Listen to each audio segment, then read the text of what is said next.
Alhamdulillah, terima kasih pada anda yang terus setia bersama kami untuk perkongsian-perkongsian di Radio Institut Kefahaman Islam Malaysia. Dan waktu ini kita akan bersama menerusi satu lagi rancangan ilmiah untuk sama-sama kita telusuri, kita nak tengok apa yang berlaku pada dunia kita, insya-Allah. Menerusi lensa dunia sains di Konti Kim. Kita ada yang berusaha Dr. Nur Azharuddin Husni Haji Nuruddin, Fellow Kanan Pusat Kajian Sains dan Alam Sekitar Institut Kefahaman Islam Malaysia. Assalamualaikum Doktor. Waalaikumsalam warahmatullahi wabarakatuh. Masya-Allah. Terima kasih banyak kerana hadir ke Konti walaupun bekerja dari rumah tapi datang Konti untuk on air bersama dengan rakan pendengar hari ini. Dan Alhamdulillah, hari ini kita nak bawakan satu tajuk yang sangat dekat dengan kita dan kita ada sebahagian daripadanya, iaitu tentang alam. Tentang lensa dunia sains hari ini nak bincangkan tentang kemusnahan alam. Mungkin awalan ini Doktor boleh berikan terlebih dahulu mukadimahnya, apa yang gambaran awal lah, apa yang bakal kita bincangkan selama perkongsian kita pada hari ini. Silakan Doktor. Ya, Assalamualaikum warahmatullahi wabarakatuh. Terlebih dahulu seperti biasa saya nak rakamkan terima kasihlah kepada Puan Wahiti Paradi sebagai DJ setia lensa dunia sains ini kan. Maknanya kita sekarang berada di siri yang ke-40 ke 41 kata silap. 41. Jadi masih membicarakan lensa dunia sains. Cuma pada tajuk-tajuk yang berbeza kan. Jadi kali ini kita akan berdiskusi mengenai kemusnahan alam. Jadi kalau kita tengok secara keseluruhannya, menjaga alam ini adalah sebagai sebahagian daripada urusan agama kita. Kebanyakan yang difahami fardu ain, semayang, mengaji, pergi haji saja itulah kewajipan kita. Itulah sebagai beragama. Tetapi sebenarnya beragama ini melibatkan penjagaan alam. Mengapa? Kerana dalam Islam menekankan tentang peranan kita ini pertama sekali menjaga hubungan dengan Allah Subhanahu Taala, menjaga hubungan sesama manusia dan juga menjaga hubungan dengan alam. So sekiranya kita mematuhi kesemua ni, boleh dikatakan kita ni sebagai muslim yang sempurnalah. Kan, dengan Allah Subhanahu Taala kita membina hubungan sebagaimana perintah-perintah yang perlu kita taat dan perlu kita jauhi larangan-larangan daripada Allah Subhanahu Taala. Dan juga kita ada dengan hubungan alam dengan keluarga kita, dengan anak, suami isteri, jiran-jiran kita, majikan kita dan sebagainya, dan seterusnya kepada alam. Alam ni terlalu luas. Jadi saya cuba ringkaskan benda ni kepada tiga komponen utama saja. Iaitu kita menjaga tentang sungai kita menjaga tentang hutan kita, dan yang ketiga kita menjaga tentang gunung-gunung kita. Jadi di sinilah peranan kita. Kalau kita tengok orang membuang sampah-sampah dalam sungai, kita mesti ada peranan. Kalau boleh kita tegur ataupun kita buat laporan, kita mesti take part. Tapi jangan kita pula yang buang kan. Take part sungguh tu. Maksudnya kita mesti jaga. Begitu juga dengan hutan-hutan kan. Tambah sekarang di media sosial kan, nampak berlakunya pencerobohan, pembalakan haram, penanaman musangking dan sebagainya yang berasa. Kita seharusnya cubalah dapat gambar ke apa sebab kita maklumkan kepada pihak-pihak yang berautoriti. Kerana itulah sebahagian daripada agama kita. Kita tak boleh tengok benda tu berlaku di depan mata dan kita mengatakan biarlah. Kerana apa? Kerana kesannya nanti akan berbalik kepada kita. Betul. Kita tengok bagaimana kemusnahan hutan akhirnya berlaku banjir. Betul. Hutan tu sebenarnya secara ringkas sebagai satu dia kata buffer zone. Tempat penampan. Sebagaimana hutan paya bakau, peat swamp. Kan? Sebagai buffer pada tsunami. Kan bila ada ombak yang laju daripada tengah laut tu, cuba mempas ke pantai tu, dia ada buffer di situ. Kan? Jadi dia perlahankan benda tu. Dan begitu kalau hutan dia menyerap. Kan? Allah dah jadikan benda tu ada fungsi. Jadi di sini kalau kita tengok secara semintas lalu, Allah anugerahkan alam ini kepada manusia. Berdasarkan bangsa-bangsa tertentu lah, lebih kurang kan. Kita tengok macam tanah besar China kan. Khususnya majoritinya untuk orang Cina. Dan begitu juga tentang Mekah dan Madinah dan negara-negara Arab itu, majoritinya diberi supaya kepada bangsa-bangsa Arab. Kita tengok tentang negara India kan. Dia bagi pada India. Dan seterusnya orang putih. Land semua kan, New Zealand, Netherlands, Switzerland apa semua tu. Okey, mereka lah yang menjaganya. Dan bangsa Jepun. Dan Malaysia ni dia bagi pada bangsa Melayu. Dan akhirnya di sini setelah berpuluh-puluh tahun, kita dapat melihat bagaimana bangsa-bangsa ini menjaga alam. Oh, Masya Allah. Betul, nampak berbeza. Kita nampak berbeza. Betul. Kita tengok macam mana Jepun menjaga alam sekitar dia. Kita bandingkan dengan New Zealand. Yang sehingga hari ini masih segar, masih fresh negara dia. Lestari lagi. Dan kita tengok tentang Malaysia, apa yang berlaku. Jadi sini bukan saya cakap, ini adalah berdasarkan fakta-fakta, data-data yang ada. Jadi daripada Malaysia, daripada yang dunia tadi, kita narrow down sikit. Kita fokus. Kita rujuk pada Malaysia. Malaysia ini, satu ketika dahulu, khususnya pada negeri Perak, sebab saya pun daripada Ipoh, dikenali sebagai biji timah. Jadi waktu itu, ketika penjajahan British, mereka ni British ini menggali habis hasil bumi ni kan, dengan banyak melombong gila-gila kan, mengambil dan bawa kembali kepada negara mereka untuk membangunkan negara mereka berdasarkan hasil bumi di negara Perak ni. Jadi apabila tiba masa biji-biji ni pun dah habis, yang tinggal ni pun mungkin dikata sodak-sodak kan. Sodak-sodak nak cari pun tak tentu lagi jumpa. Nak cari pun betul jumpa. Dan akhirnya British ni dah balik kepada negara mereka, tinggallah rakyat. Allahuakbar. Jadi apa rakyat buat? Rakyat pula manipulate lagi alam sekitar ini, iaitu yang sekarang ni yang tinggal gunung ganang. Jadi inilah tajuk yang saya akan bincangkan, bagaimana apa yang berlaku di negeri Perak sekarang ni, terutama di Ipoh, yang melibatkan tentang gol-gol batu kapur. Allah. Jadi yang ni saya buat sedikit review berdasarkan beberapa kajian yang orang ni perlu buat. Saya cuma hanya buat review sajalah. Baik. Kerana dapatan-dapatan ni melalui mereka. Jadi benda ni diterbitkan pada public domain. Public domain maksudnya domain-domain yang boleh diakses oleh public, siapa-siapa pun boleh baca. Kan seperti mana dalam berita harian online, kan, sinar online. Jadi di situ nanti kita akan kupas lebih detail apa yang berlaku tentang kemusnahan alam, khususnya yang berlaku tentang kemusnahan gunung ni. Ya, secara serius ni. Saya teringat baru-baru ni juga, saya rasa dalam bulan lepas yang kita digemparkan dengan air terjun Tanjung Batu, tak silap saya, yang musnah sama sekali. Air terjun yang sangat cantik musnah begitu saja atas sebab apa? Tantangan manusia lah, membina kuari dan sebagainya. Itu baru satu contoh, dan hari ni memang doktor nak bawakan kita rujukan pertama lah kiranya kan, dengan bahan bacaannya, untuk sama-sama kita nak teliti kembali apa yang berlaku sebenarnya. Mungkin macam mana sebenarnya kemusnahan ini kalau kita lihat daripada perspektif Islam. Mungkin doktor boleh ambil daripada bacaan-bacaan doktor tu, kumpulkan, kita nak lihat dari perspektif Islam, apa yang Islam lihat tentang kemusnahan alam ini, doktor. Okey, pertama sekali saya nak bawa lagi satu contoh tentang amanah. Amanah. Kan sebagaimana yang kita memberi pendahuluan tadi, bahawa kita diamanahkan, khususnya masyarakat Melayu lah, diamanahkan untuk menjaga Malaysia ini. Dan Malaysia ini sebenarnya kaya, terlalu kaya bandingkan negara-negara lain. Kehidupan amat ramai, dan dari segi tanah dia tu kebanyakan kalau tanam pun tumbuh. Subur kan. Dan yang mustahabnya dia tak ada empat musim. Maksudnya kalau kita nak tanam padi, dia boleh terus menerus. Adalah musim sikit-sikit kan, berbandingkan paling-paling pun musim terkujuh tu je lah kan. Musim terkujuh, banjir sikit-sikit kan, nak bandingkan dengan luar negara yang zaman musim salji, musim-musim gugur dan sebagainya. Tak tapi dan padi nak membuah. Jadi ini adalah tentang amanah kan. Betul. Jadi apa yang dimasukkan tentang amanah, sebagai satu contoh kan, amanah ni katakan seorang rakan kita nak pergi ke luar negara. Dia memberi kita satu kereta, diamanahkan untuk jaga kenderaan ni. Jadi kita sebenarnya kalau bagi orang yang beramanah, nak bawa jalan-jalan pun tak berani. Sebab apa? Sebab kawan orang punya. Kita diamanahkan untuk jaga kita. Dan kita menyanggup. Dan setengah tu letak pula kereta rakan tu bawa Porsche.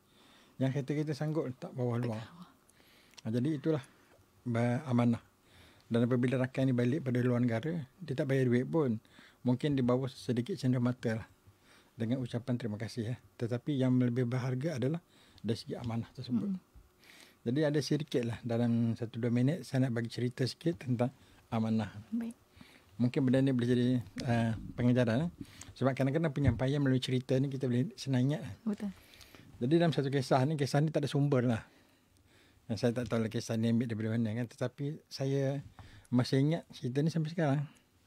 Ada seorang pemuda ni, dia mengembara ke satu tempat. Ni dikira di padang pasir lah.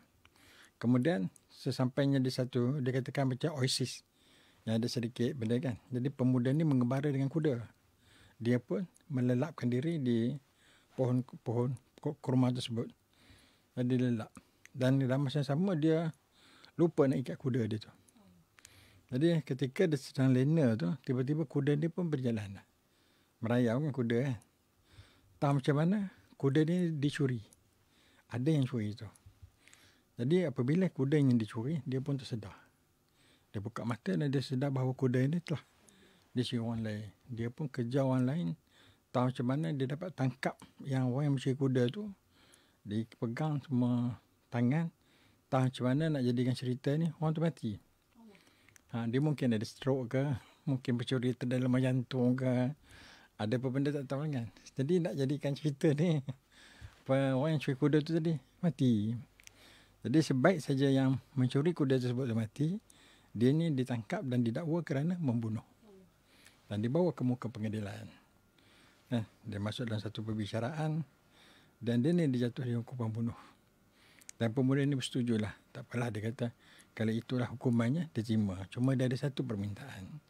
Jadi yang ni tanya apa permintaan dia? Kan biasa kan, yang nak bunuh ni mesti ada permintaan. Ataupun mungkin permintaan terakhir lah.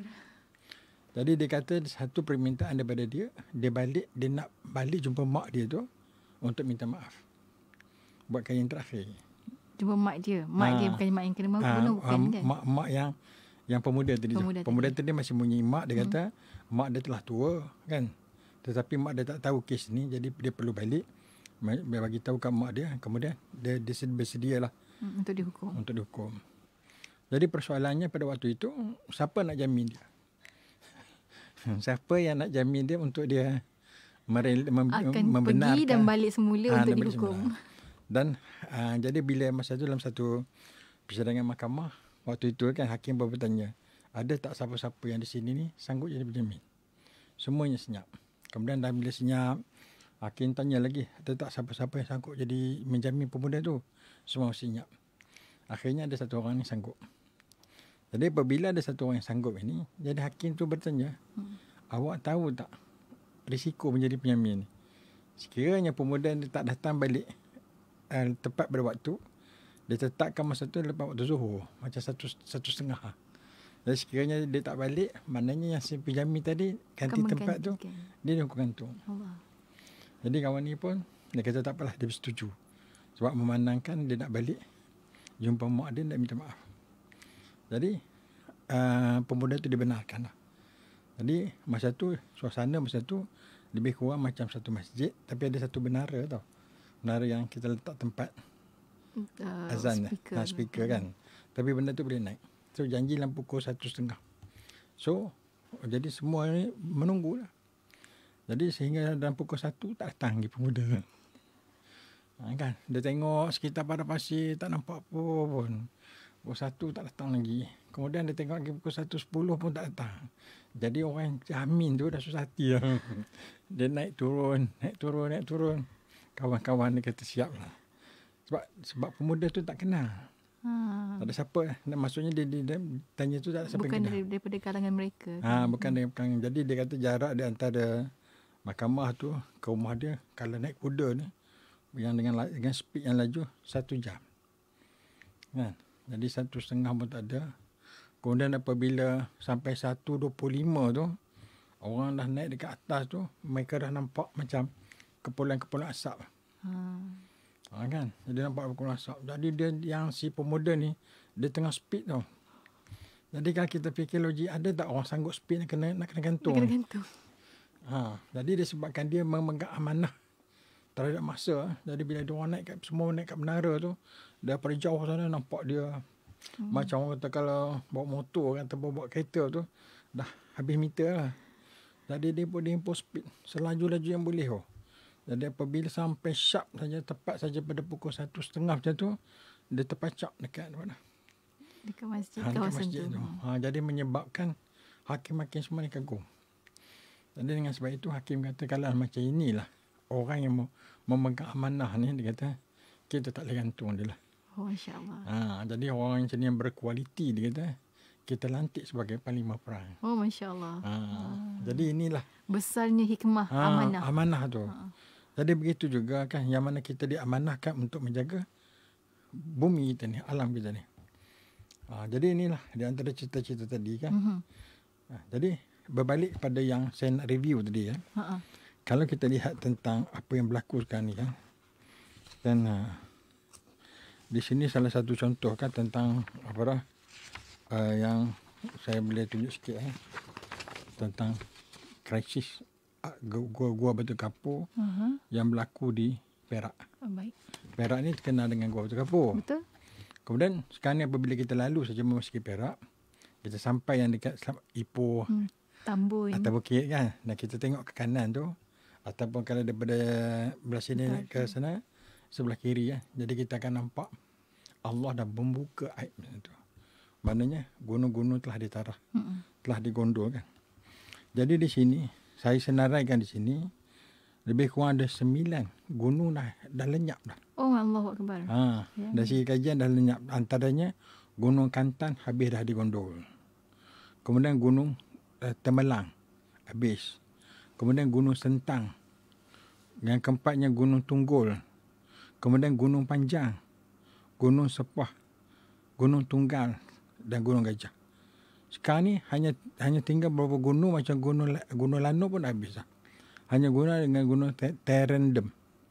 Kini dalam proses ditarah dan ditarah. Jadi secara ringkasnya saya cuba baca satu artikel. Dia kata yang satu gunung Lano ni yang mempunyai ketinggian 370 meter berusia lebih kurang 330 juta tahun. Allah. Yang bakal lenyap dari peta negeri Perak. Kerana berlakunya aktiviti kuari di situ. Jadi di kuari di situ dia kata gunung sekitar lembah kita tu terdapat lebih kurang 20 kuari kawasan tersebut. Jadi kuari ni siang malam lah kan beroperasi berusaha untuk menarah. Jadi akhirnya akan meninggalkan benda tu. Jadi apabila kita tengok tentang ni, kita rasa sedih lah. Sebab tu benda tu sampai satu khazanah yang Allah anugerahkan kepada kita. Kita patut kekalkan benda tu supaya generasi yang akan datang tu akan tengok generasi sebelum ini menjaga amanahnya.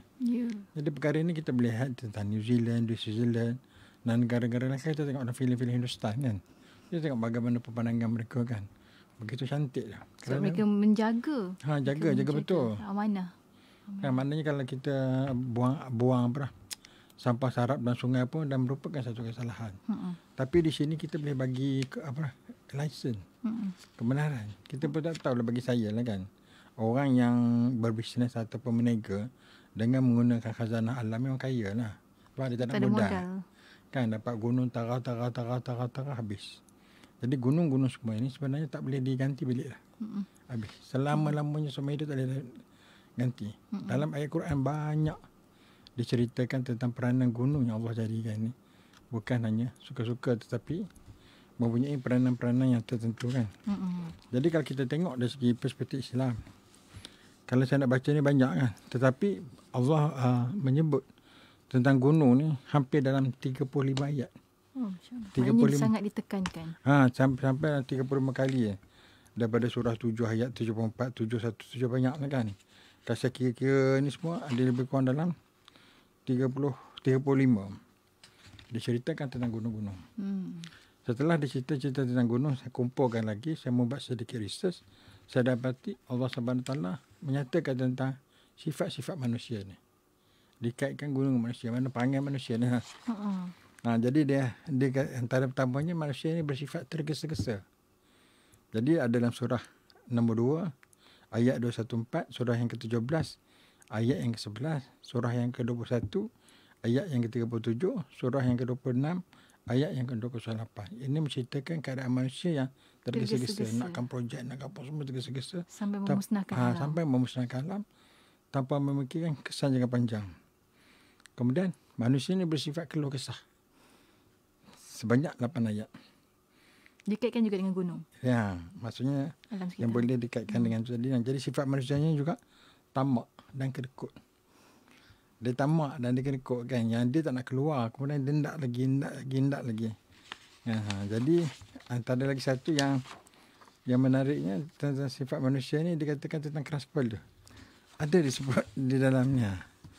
Jadi saya melihat bahawa gitulah peranan manusia kan tentang menjaga alam ni. Jadi kita maknanya ada sebahagian daripada kemusnahan alam ini memang datang daripada manusia dengan sifat-sifat yang memang Allah sebut dalam Al-Quran apa sebenarnya.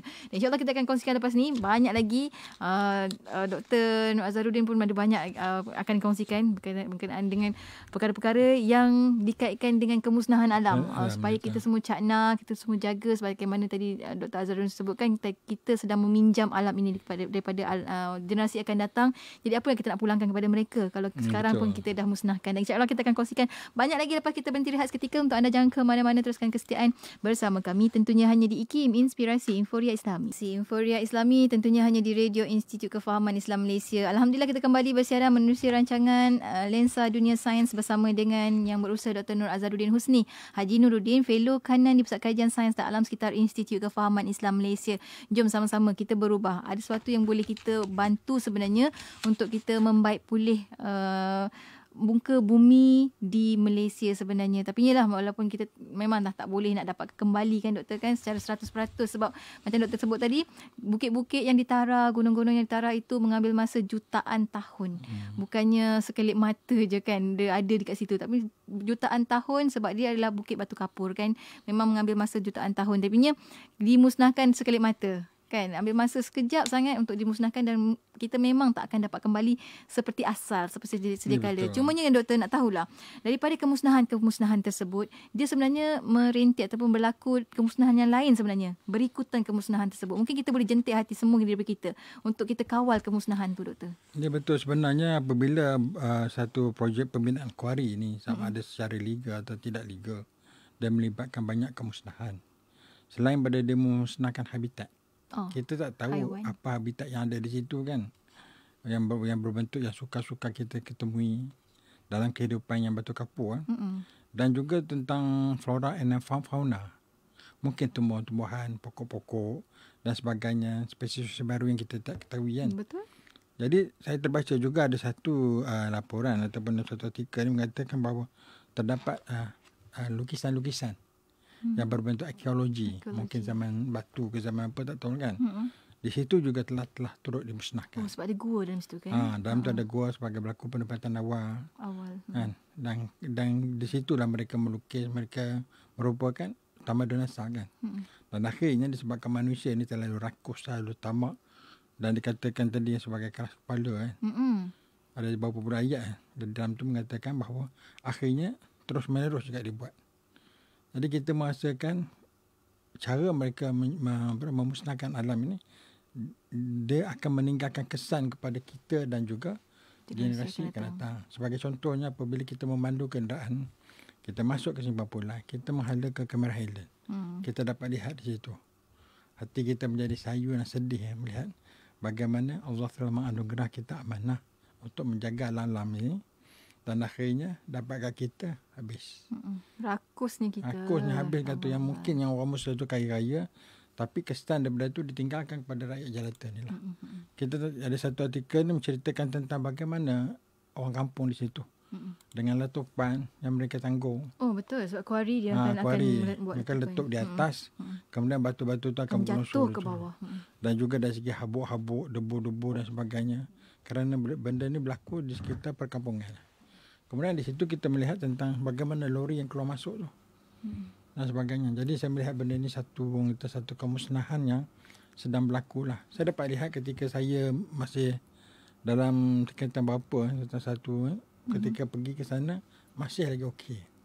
Tapi sekarang ni apabila balik sampai dekat tu kawasan Ipoh kan, tu dah dapat melihat hati dah menjadi sayu kan. Walaupun kita ni tak ada apa-apa, tapi kita menganggap yang tadi sebagai peranan kita beragama. Penjagaan alam adalah sebahagian daripada tuntutan agama ini. Tapi kita lihat mengapa masyarakat orang putih masalah. Contohnya di New Zealand hingga sekarang ini masih kawal jaga sama ada dari segi gunung mereka, daripada sungai mereka dan juga hutan mereka. Hutan mereka kita tengok cantik, dia trim, dijaga.